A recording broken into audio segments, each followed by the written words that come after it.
시간 우리에게 허락하신 하나님의 말씀을 함께 살펴보도록 하겠습니다. 에베소서 2장 11절에서 22절의 말씀을 함께 살펴보도록 하겠습니다. 에베소서 2장 11절부터 22절의 말씀입니다. 함께 합심해서 읽도록 하겠습니다. 그러므로 생각하라. 너희는 그때 육체로는 이방인이요 손으로 육체에 행한 할례를 받은 무리라 칭하는 자들로부터 할례를 받지 않은 무리라 칭함을 받는 자들이라. 그때 너희는 그리스도 밖에 있었고 이스라엘 나라 밖의 사람이라. 약속의 언약들에 대하여는 외인이요 세상에서 소망이 없고 하나님도 없는 자들이더니 이제는 전에 멀리 있던 너희가 그리스도 예수 안에서 그리스도의 피로 가까워졌느니라. 그는 우리의 화평이신지라. 둘로 하나를 만드사 원수된 것 곧 중간에 막힌 담을 자기 육체로 허시고 법조문으로 된 계명의 율법을 폐하셨으니 이는 이 둘로 자기 안에서 한 새 사람을 지어 화평하게 하시고 또 십자가로 이 둘을 한 몸으로 하나님과 화목하게 하려 하심이라. 원수된 것을 십자가로 소멸하시고 또 오셔서 먼 데 있는 너희에게 평안을 전하시고 가까운 데 있는 자들에게 평안을 전하셨으니 이는 그로 말미암아 우리 둘이 한 성령 안에서 아버지께 나아감을 얻게 하려 하심이라. 그러므로 이제부터 너희는 외인도 아니요 나그네도 아니요 오직 성도들과 동일한 시민이요 하나님의 권속이라. 너희는 사도들과 선지자들의 터 위에 세우심을 입은 자라. 그리스도 예수께서 친히 모퉁이 돌이 되셨느니라. 그의 안에서 건물마다 서로 연결하여 주 안에서 성전이 되어가고 너희도 성령 안에서 하나님이 거하실 처소가 되기 위하여 그리스도 예수 안에서 함께 지어져 가느니라. 아멘. 우리 함께 계속해서 에베소서의 말씀을 통해 구원을 통해 일어난 변화가 아닌 하나님의 공동체라는 제목을 가지고 함께 은혜를 나누도록 하겠습니다. 우리 에베소서를 계속해서 저희가 나누고 있는데요. 이 에베소서는 바울이 썼던 여러 서신서 중에 또 바울의 신학 중에서도 정수라고도 많이들 이야기하는 그런 책입니다. 그리고 이 에베소서를 저희가 요약을 해서 어떻게 보면 그 엑기스가 뭘까라는 질문을 해봤을 때 저는 바로 오늘 본문 말씀을 가지고 나올 것 같습니다. 그럴 정도로 오늘 저희가 함께 읽었던 이 본문 말씀은 이 에베소서에서 말하고자 하는 가장 중요한 핵심을 담고 있다라는 것이죠. 에베소서 2장 그 지난주에 나눴던 그 초반부에서 저희가 봤던 것은 예수 그리스도 안에서 이루어진 놀라운 그 구원의 역사들을 저희가 살펴봤다면 오늘 말씀에서는 이 그리스도의 일하심이 구체적으로 그 속한 공동체에게 어떻게 나타나며 어떻게 그 공동체를 세워져 나가는지를 보여주는 장면이라는 것입니다. 성도란, 기독교인이란, 예수님을 따르는 자들이란 이 예수님의 십자가 공로로 하나님과 화목하게 됨을 받은 자들을 의미하고 있죠. 그리고 저희가 지난주에 봤던 것처럼 이 성도의 삶은 이 세상의 풍조를 따라가던 삶에서 이제는 하나님의 선한 일을 위해 부름받은 자라고 저희가 함께 나눴습니다. 이 하나님의 선한 일을요, 제가 여러 가지로 생각을 해볼 수 있습니다. 그리고 성경에서도 이 하나님의 선한 일이 무엇일까 참 여러 가지 많은 관점으로 저희가 바라볼 수 있지만 그 중에 가장 제일 두드러지는, 가장 드러나는 것은 우리가 경험했듯이 이 깨졌던 관계를 화평하게 하는 것이라는 것입니다. 그래서 그리스도를 통해서 저희와 하나님과의 그 깨어진 관계도 화평케 함을 얻었고요. 또 그 구원의 역사가 이제는 그 하나님께 속한 공동체, 즉 우리를 통해서 이 화평케 하는 이 변화를 가져와야 된다라는 것이죠. 그래서 오늘 함께 읽었던 이 본문 말씀 초입부인 이 11절, 12절에 보시게 되면 저희가 지난주에도 살펴봤던 그때의 모습과 또 화평케됨을 얻은 지금 이제의 모습을 대조적으로 이렇게 상기시켜주는 장면이 다시 한번 등장합니다. 그래서 11절 이렇게 말씀하고 있습니다. 그러므로 생각하라. 너희는 그때 육체로는 이방인이요 손으로 육체에 행한 할례를 받은 무리라 칭하는 자들로부터 할례를 받지 않은 무리라 칭함을 받는 자들이라. 그때에 너희는 그리스도 밖에 있었고 이스라엘 나라 밖의 사람이라. 약속의 언약들에 대하여는 외인이요 세상에서 소망이 없고 하나님도 없는 자이더니. 사도 바울은 다시 한번 이 에베소서를 읽는 이 에베소의 성도들로 하여금 그때의 모습, 그 지난 삶의 모습을 상기시켜주며 그리스도 밖에 있었을 때 이방인들이 얼마나 이 하나님으로부터 멀어져 있던 삶을 살아왔었는지를 설명을 하고 있습니다. 저희가 한 가지 알아야 되는 건, 저희가 성경에서 나와 있는 에베소 교회라고 해서 되게 친숙한 우리와 똑같은 어떤 그리스도인이라고 생각을 하는데, 이때 당시 에베소라는 이 도시에 거주하던 사람들은요 이방인들이 많았었습니다. 그리고 이때 어떤 점들이 있었냐면 유대인, 그러니까 구약의 하나님의 그 선택을 받은 그 이스라엘 백성들, 그 유대교에서 꾸준히 이어져 와서 예수님을 믿었던 유대교인의 배경인 그 기독교인들이 있었고요. 그와 동시에 그들과는 무관한, 그러니까 다른 나라에서 이방인들이었지만 예수님을 믿게 된 그리스도인들도 있었다라는 것입니다. 하지만 이때 이 에베소에서는 이방인들이 많았기 때문에 사실 그들이 예수님을 믿기 전에는 하나님하고는 전혀 상관이 없던 삶을 살아왔던 사람들이었습니다. 태생적으로 이방인이었고요. 또 정치적으로 역사적으로도 이 이스라엘 나라 밖의 사람이었기 때문에 하나님과 그 언약과는 아무런 관계가 없었던 자들이었던 것을 사도 바울이 다시 한번 이렇게 적나라하게 상기시켜주고 있는 장면이죠. 근데 이렇게 하는 아주 중요한 이유가 있습니다. 그들로 하여금 너희들이 원래 이런 사람이었다 하면서 좌절시키기 위해서도 아니고요. 또 더 나아가서 이 이방인 기독교인들과 유대인 기독교인들의 그 담을 쌓기를 위한 것도 아니라, 사실 지금, 그러니까 그때 이전에는 가지고 있지 않았던, 하지만 지금 예수 그리스도를 통해서 우리가 누리는, 받았던 그 은혜를 더욱더 강조하고 싶었기 때문에 그 이전의 모습을 다시 한번 지금 설명하고 있다는 것이죠. 그러면서 13절에 이어서 이렇게 설명합니다. 하지만 이제는 전에 멀리 있던 너희가 그리스도 예수 안에서 그리스도의 피로 가까워졌느니라.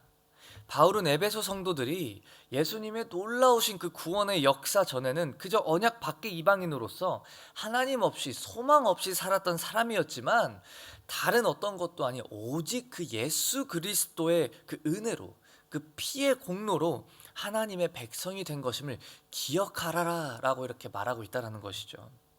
그리고 바로 이어서 그렇다면 그리스도를 통하여 이루어 주신 이 화목케함, 이 화평케 된 관계에 대해서 14절부터 이렇게 쭉 이어서 설명을 하게 됩니다. 특히 14절에서부터 16절에 이렇게 말씀하고 계시죠. 그는 우리의 화평이신지라.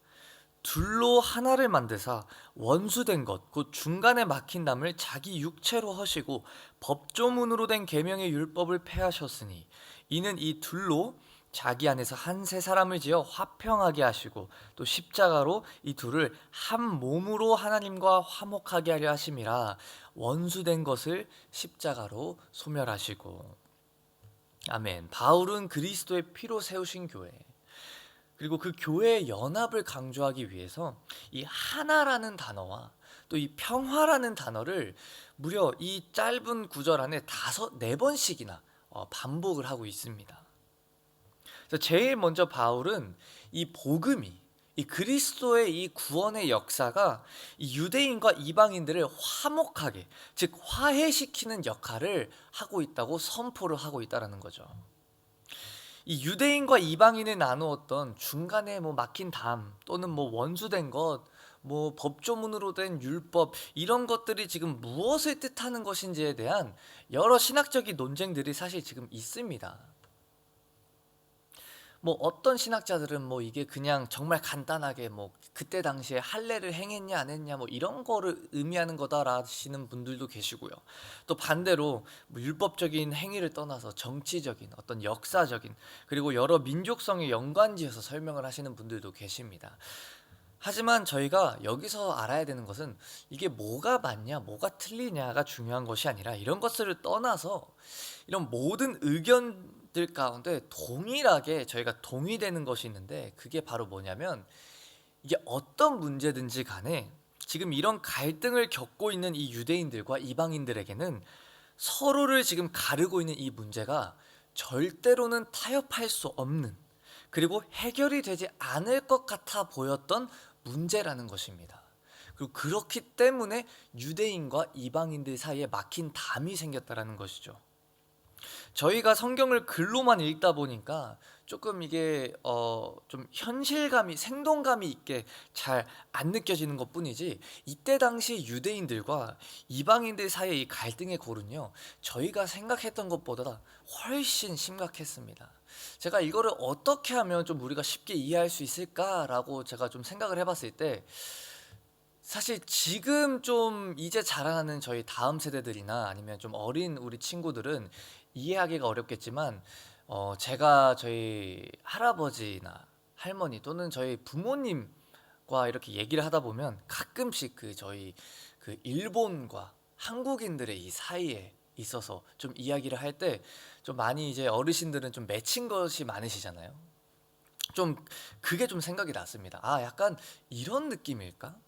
사실 저희가 저는 어렸을 때부터 호주에 이렇게 가족이 전체가 이민을 와서 호주에서 저는 초등학생 때부터 이렇게 자라왔지만 그럼에도 불구하고 이런 한국적인 어떤 그런 문화 속에서 부모님 또는 할아버지 할머니를 통해서 이런 얘기 듣다 보니 꼭 스포츠 특히 운동 경기가 있을 때 한국과 일본이 붙는다 그러면 사실 정말 전심으로 한국을 응원하거든요. 여기서 자란 친구들이지만 또 정말 재밌는 건 여기서 자란 친구들이 다 저와 같은 마음이더라고요. 죽어도 일본은 이겨야 되고 저도 일본은 이겨야 되고 일본을 이기면 뭐 더할 나위 없고 그러니까 이런 어떤 좀 민족성 어떤 그런 역사에서 오는 좀 그런 좀 우리 안에 내재되어 있는 그런 좀 마음이 어떻게 보면 지금 이 유대인들과 이방인들 사이를 좀 잘 나타내주고 있지 않나라는 생각을 해봤습니다. 지금 저희가 믿는 사람과 안 믿는 사람의 분열을 얘기하고 있는 것이 아닙니다. 지금 교회 안에서의 하지만 이방인과 유대인들이 나뉘어져 있었다라는 거죠. 심지어 예수님과 함께 먹고 자고 사역했던 그 12제자였던 이 베드로까지도 이 문제로 인해서 갈등을 빚게 되는 모습을 저희가 성경을 통해서 보게 되죠. 사람들이 보기에는 절대로 이게 정말 해결될 수 없는 어려운 문제처럼 여겨졌다라는 것입니다. 지금은 우리 교회 안에서는 사실 이런 민족성으로 저희가 나뉘어지진 않죠. 하지만 그럼에도 우리를 하나 되지 못하게 하는 여러 문제들이 있지는 않으신가요? 저희가 보기에는 뭐 할례를 받냐 안 받냐가 솔직히 그렇게까지 문제가 되나? 라는 생각이 들잖아요. 그러니까 굳이 이런 문제 가지고 그렇게까지 막 싸워야 되고 분열을 해야 되나? 하지만 동일하게도 지금 우리 안에 이런 연약함이 존재할 수 있다라는 말씀입니다. 함께 더불어 신앙생활을 하면서 저희가 함께 교회 생활을 해나가면서 어떤 문제에 저희가 맞닥뜨렸을 때 어떤 이슈가 있을 때 다른 사람의 생각을 듣기보다 이거는 내 생각이 맞아, 이건 내 생각이 무조건 옳아, 또는 나의 기득권, 나의 유익만을 쫓으며 서로를 세우고 배려와 이해와 사랑으로 나아가기보다 나의 뜻만을 앞세우며 나아가는 모습이 우리에게 있지는 않은지 돌아볼 수 있는 축복이 오늘 있기를 주님의 이름으로 축복합니다. 해결되지 않을 것 같은 이 분열 속에서 이런 문제들을 맞닥뜨리고 있는 이 성도들 속에서 사도 바울은 한 가지 답을, 아니 유일한 답을 제시합니다. 사랑하는 성도 여러분, 그리스도의 피가 우리를 하나님과 화목케 하셨습니다. 아멘. 그리고 그 그리스도의 피가 우리를 새로운 피조물로 만드시고 이 샬롬의 관계, 이 화평의 관계, 이 평화의 관계로 우리를 회복시키십니다. 복음으로 우리가 하나 된다면 이 진리의 말씀이 선포되어질 때 막힌 담이 허물어지고 악한 결박이 풀어지게 되는 줄 믿습니다. 아멘. 예수님을 통해 하나님의 공동체로 세움받은 우리, 다른 말로 이 하나님의 교회로 세움받은 우리는 하나님 그리고 이 사람들과의 화목을 이루어야 된 줄 믿습니다. 하나님께서 우리를 화평케 하시고 이젠 그 화평의 사명을 우리에게 주셨다라는 거죠. 우리에게 그 주신 사명을 감당해 나가는 하나님의 공동체로 우리들을 한 사람 한 사람 이 시간 불러주셨다라는 겁니다. 이 하나됨은요, 교회의 사명이며 하나님의 선한 일이라는 것입니다. 십자가에 의해 유대인의 정체성이었던 이 율법이 더 이상 의미를 갖지 않게 되었고요. 이 유대인과 이방인 사이에 있던 담도 허물어졌다고 말합니다. 그러면서 사도 바울은 17절 18절 이렇게 말합니다. 또 오셔서 먼데 있는 너희에게 평안을 전하시고 가까운 데 있는 자들에게 평안을 전하셨으니 이는 그로 말미암아 우리 둘이 한 성령 안에서 아버지께 나아감을 얻게 하려 하심이라. 아멘. 예수 그리스도 안에 있는 우리들은요, 이제 먼데 있는 사람 또는 가까운 데 있는 사람으로 구분함을 받는 것이 아니라 모두 한 성령 안에서 하나님께 함께 나아감을 얻는, 즉 예배할 수 있는 하나님의 공동체가 되었다라고 사도 바울은 지금 이야기하고 있는 것이죠. 여기서 한 가지 정말 중요한 것은 우리의 이 하나됨의 이 근원이요, 이 하나됨이 될 수 있었던, 실현될 수 있었던 그 이유는 바로 이 하나님과의 화목으로 인해 얻은 평안이라는 것입니다. 우리가 뭐 내가 잘나서 내가 양보할 수 있어서 우리가 화평케 될 수 있는 것도 아니고요. 나의 어떠함 때문에 내가 뭐 이 사람보다 내가 더 나은 사람이니까 내가 양보하지 뭐, 내가 이해하지 뭐, 내가 한 번 더 사랑하지, 이게 아니라 우리가 하나님께 받은 그 은혜, 하나님의 그 은혜를 받은 자로서 그 은혜에 힘입어 제가 그 은혜를 값없이 받았지 않습니까? 그 값없이 받은 은혜를 우리가 값싼 은혜로 여기는 것이 아니라 값진 그 믿음의 반응이 우리 안에 일어나기 때문에 우리 이웃 간의 화평과 화목을 이뤄나갈 수 있다는 것입니다. 이것이 바로 우리의 하나됨이 되어야 될 줄 믿습니다. 맨 우리가 먼저 그 사랑을 받았기 때문에, 우리가 먼저 그 은혜를 받았기 때문에, 내가 먼저 이해하심을 받았기 때문에 다시 한 번 더 내 주변에 있는 이웃들을 사랑할 수 있고 다시 한 번 더 그 하나님의 선하심을 내 삶을 통해서 드러낼 수 있는 그 힘이 된다라는 것입니다. 또 18절의 마지막 말씀처럼 내주하시는 그 성령으로 인해 한 성령 안에서 각각 개인이었던 이 둘인 이 지체가 이젠 하나가 돼서 우리가 되어서 함께 하나님께 나아간다고 이렇게 말합니다. 하나님과 화목한 자로서 날마다 더 깊은 사귐으로 나아가는 주님의 백성들 되시길 축복합니다. 그 하나됨이 가정과 공동체와 또 교회를 넘어서 일터와 사회에 이 하나님의 평안과 이 샬롬의 복을 전하는 통로가 되시기를 주님의 이름으로 축복합니다. 이어서 19절 22절에 이 사도 바울은 그 화목케 하심을 통해 교회가 태동이 되었고 또 그리스도를 통해 이제는 우리가 교회가 돼서 하나님의 거하실 처소로 지어져 나가야 된다고 이렇게 설명하고 있습니다. 19절에 보면 이렇게 말씀하시고 계시죠. 그러므로 이제부터 너희는 외인도 아니요 나그네도 아니요 오직 성도들과 동일한 시민이요 하나님의 권속이라. 너희는 사도들과 선지자들의 터 위에 세우심을 입은 자라. 그리스도 예수께서 친히 모퉁이 돌이 되셨느니라.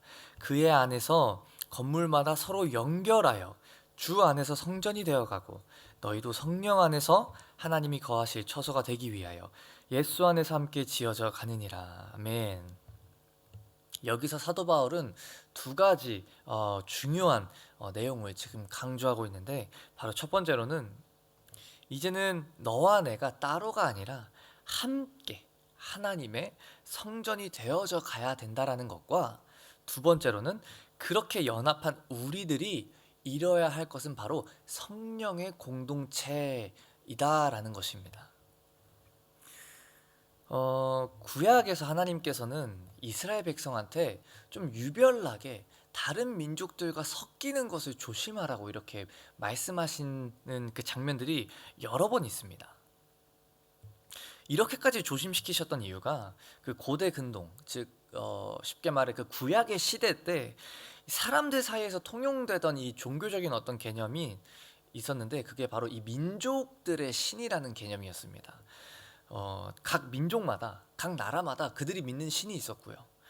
그리고 그 민족의 신을 섬기기 위한 각각 그 방법이 있었습니다. 종교적인 행위가 있었는데, 이 민족이 서로 섞이게 되면은 이 피가 섞이게 되고 혈육이 된다는 건, 그럼 그 다른 민족이 섬기는 신을 나도 지금 함께 믿겠다, 나도 함께 참여하겠다라고 말하는 것뿐만이 아니라 하나님과 언약으로 묶인 이 이스라엘 또한 그 언약의 약속에서 멀어지며 잃어버릴 수도 있기 때문에 하나님이 이 혼합을 주의하라고 이렇게 말씀을 하셨다라는 거죠.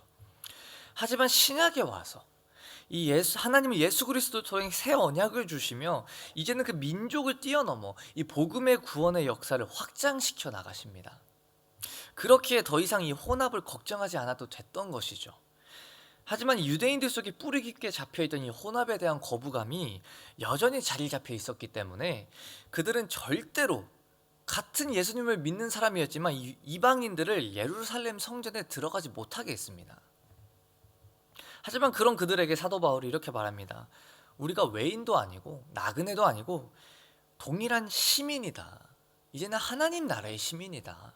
그러니까 우리 안에 연합과 하나됨과 화목회함과 화평케됨이 있어야 된다라고 말하며, 심지어 더 나아가서 하나님의 권속, 즉 우리는 이제 하나님 안에서 하나의 가족이다라고 이렇게 말하고 있습니다. 그러면서 이전에는 들어가는 것조차도 허락되지 않았지만 이제는 예수 안에서 우리가 서로 연결되어져서 주 안에서 성전이 되어져 간다라고 말하고 있습니다. 어떻게 보면 유대인들에게 있어서는 받아들일 수 없는, 상상조차 할 수 없었던 놀라운 개념이죠. 하지만 이 모든 것이 가능한 이유가 우리 주님께서 모퉁이 돌이 되시기 때문입니다. 우리의 연합 가운데 우리가 서로 연결이 되어져 하나가 되어져야 되지만 그 중심은 바로 예수 그리스도라는 것입니다. 그러고 나서 마지막으로 성령 안에서 함께 지어져가는 하나님의 처소라고 이야기하고 있습니다. 하나님과의 화목, 우리의 하나됨, 이 모든 것이 결국에는 우리로 하여금 성령의 공동체, 즉 쉽게 말해 성령의 열매를 맺는 그 하나님의 사람으로서 만들어 간다는 것입니다. 지금은 예전과 같이 어디 출신, 사회적 계층과 차이, 또는 학력에 의한 그런 구별 등과 같은 여러 차별의 문제로 갈등은 빚는 일이 아예 없다고는 할 수 없지만 예전보다는 이 교회 안에서 보이지 않는 것 같습니다. 하지만 그럼에도 우리를 그 하나님의 공동체, 성령의 공동체, 하나님이 거하실 처소로 부르신 그 목적을 잃어버린 채 이제는의 은혜를 누리지 못하고 오히려 그때의 상태로 되돌리는 이 하나됨을 무너뜨리는 여러 가지 일들이 우리 안에 있지 않은지 우리가 돌아보는 축복이 오늘 이 새벽 가운데 있길 소망합니다. 하나님께서 이루어 주신 그 하나됨을 나의 생각 때문에, 나의 욕심 때문에, 나의 어떤 갈망 때문에 깨트리지 않는 자가 되시기를 주님의 이름으로 축복합니다. 우리가 살아가는 이 세상에는 수많은 깨어짐이 존재하고 있습니다. 그 가운데, 이 깨어짐이 많은 이 가운데 우리는 반대로 하나님을 드러내며 하나됨을 선포하며 이 하나님께서 이루신 일들을 우리의 삶으로 드러내야 되는 존재임을 믿습니다. 아멘. 우리 시드니 순복음교회가 그런 하나님의 일하심을 드러내는 교회가 되길 축복합니다. 비록 연약하고 부족함이 있을지라도 모퉁이 돌 되시는 그 주님을 붙잡고 내주하시는 그 성령님을 의지하고 하나님의 화평이 무엇인지 이 세상 가운데 드러내는 이 도구로 쓰임받는 우리가 되길 축복합니다. 오늘 함께 읽은 본문 말씀은요, 이러한 교회의 모습, 이러한 하나님의 공동체의 모습이 과거에서 이루어지고 완성된 모습이 아닌 지금 현재에도 진행 중임을 강조하고 있습니다. 다시 한번 21절, 22절 마지막 그 부분을 읽게 되면 그의 안에서 건물마다 서로 연결하여 주 안에서 성전이 되어가고 너희도 성령 안에서 하나님이 거하실 처소가 되기 위하여 예수 안에서 함께 지어져 가느니라 라고 선포하며 에베소서 2장이 마무리가 되어집니다. 서로 연결되어져 함께 지어져 가는 공동체라는 것이죠. 여기서 연결을 오해하지 않길 바랍니다. 뭐 교회의 크기 또는 뭐 교회의 그 짜임새 있는 어떤 프로그램 또는 조직화를 의미하는 것이 아니라 그저 그 하나님 안에서 그 은혜 안에서 하나 될 수밖에 없는 하나님의 그 가족이라는 것을 지금 강조하고 있는 말씀이라는 거죠. 함께 드리는 예배, 모임, 또 나눔을 통하여서 우리의 삶이 함께 엮이고 이해와 사랑으로 성령의 열매를 맺어드리는 깨지고 상한 관계들 속에서 그리스도의 그 보혈의 은혜와 그 능력을 선포하며 하나님 사랑으로 화평과 그 관계가 회복되어져 나가는 그 일이 오늘 지금도 우리의 삶을 통하여 계속해서 일어나야 된다라는 것을 사도 바울은 권면하고 있다라는 것입니다. 세상 풍조를 따르지 않고 오직 하나님의 선하신 뜻을 분별하여 그 하나님이 거하실 처소로서 정체성을 지켜나가는 오늘 하루 나의 일상이 되시기를 주님의 이름으로 축복합니다. 이 하나님의 권속, 하나님의 가족으로서 모습을 상실한 채 그저 많은 사람이 모일수록 좋은 주일에 예배하는 집단이 아닌 하나님 아버지 안에서 그 한 아버지 안에서 서로 하나 될 수 있는, 서로를 이해하고 용서하고 다시 한번 남보다 나를 낮게 여기며 그 예수님께서 우리에게 보여주셨던 그 사랑을 실천하며 하나님의 가족으로서 서로 예배하며 나아갈 수 있는 하나님의 공동체가 되시기를 주님의 이름으로 간절히 축복합니다. 이 시간 함께 기도하겠습니다.